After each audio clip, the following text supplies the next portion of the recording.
Hi, good afternoon, or good evening, or whatever time of day it is. This is Dr. Anasuya here, and today's topic is slightly different. I'm going to talk about an experience I had in a conference where there was a group where the audience was made up of adults who were counselors, practitioners, mental health workers, teachers, parents, and a whole bunch of kids who came in uniform. So they were from a particular school and they came in uniform. And if you just looked at the uniform, they just looked like kids who are coming in uniform. They were aged between 14 to 16. Now I asked, when I saw the kids in the room, it was a forum, there were about quite a number of us sitting in the forum. I asked before the forum, who were the kids and where are they from? Now these kids were they were from an NGO. The school was actually an NGO. And the children were from very low or very poor socioeconomic backgrounds. They were from homes with issues. They were from areas which were, not rather popular. The low SSE standing. They were refugee children. They were children from backgrounds that were, perhaps damaged, perhaps broken. I may be exaggerating. I don't know. But not many of those sitting in the audience with us realized that the kids were not from a private school. They were not privileged kids from a private school or kids with a normal background. So what happened was we had a forum, we were talking. It went quite well. I think some of the kids were bored most of the time. Then finally one child asked a question, and the forum was on issues that are faced by young people. And we're answering questions on drug use, on bullying, cyberbullying, all kinds of things. So it was pretty interesting forum. And then a child, one of the children, I think she was 13, 14, 15, I'm not sure. She stood up and asked this question, and I would like to ask, and then she puts down the mic. She's not using the mic to ask the bulk of the question, and this was a question. Her question was, why is it sometimes our parents do not love us? And you're like, okay. So I took the mic first. Everybody was quiet. The whole forum was quiet. I took the mic first and I basically said, we don't send parents to school for parenting. Some parents, they are not prepared. They don't know how to parent. They never, they were not prepared when they had children. Unfortunately, you don't need a degree to have a child. You just need to have sex. And then they're not ready for it. They don't know what to do. They themselves are facing problems that they themselves are broken. So sometimes these parents don't know what they're doing. They themselves are not ready, and they do take it out on kids. Kind of left. I think I can't remember 100% what I said at that point in time, but it was along those lines of, it's not your fault. It's not the fault of any child that your parents are divorcing, your parents are doing this. So just that sometimes parents are just not ready to be parents. That was the initial message. Then another member of the forum, and basically they were just not aware of who the children were.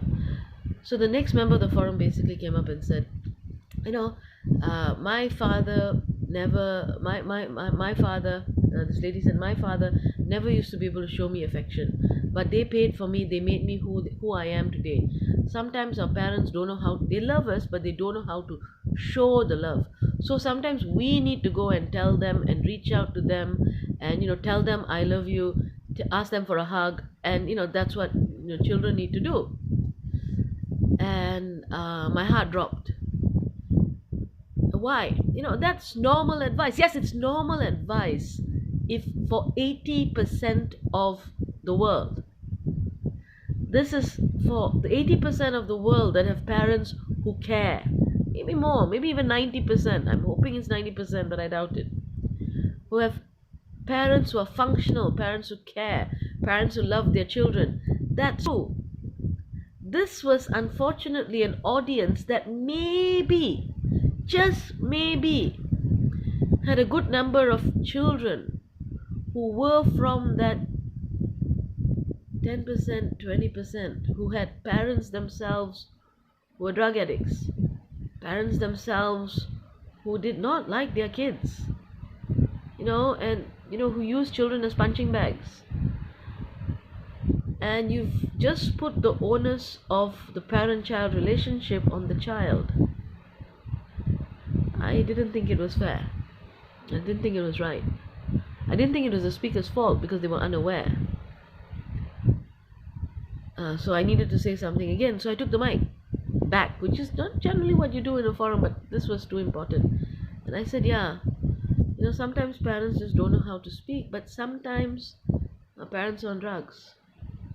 Sometimes our parents are really broken on the inside and broken in many ways, and they will not react well if you try to go and reach out to them because they don't know how. They are so damaged that they cannot and do not know how to react. And perhaps if you try to reach out like that, you might get a worse reaction. And we are an expert panel, so if we give that advice and the children do it and then they get a worse reaction, it is kind of now our fault as well. So I couldn't let it stand. So I had to say, like, look, if you did this, sometimes it won't go well, and all I can say is it will pass. Sometimes you just have to wait it out, wait out what is happening with the parents and survive. And I'm very sorry I said this. I'm very sorry that you have parents who fail, and I'm very sorry that as society we fail. I'm sorry that we can't provide what your parents do not give you. And it's not your fault, it's our fault. It's the fault of us, the adults, who have failed to create a society where children do not need to ask, why are we not loved?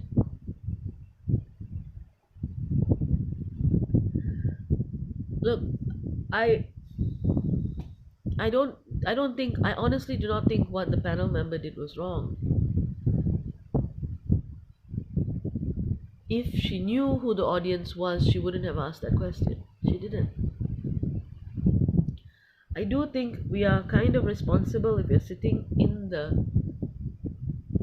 to ask who are audience members, and then be a little bit careful, because that 20% already carry a lot of burden.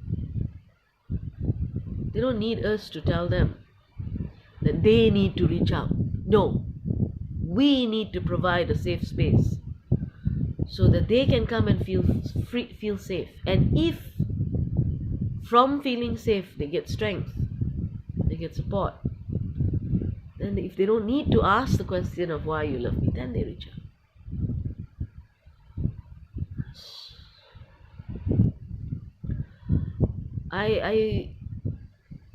It hurt.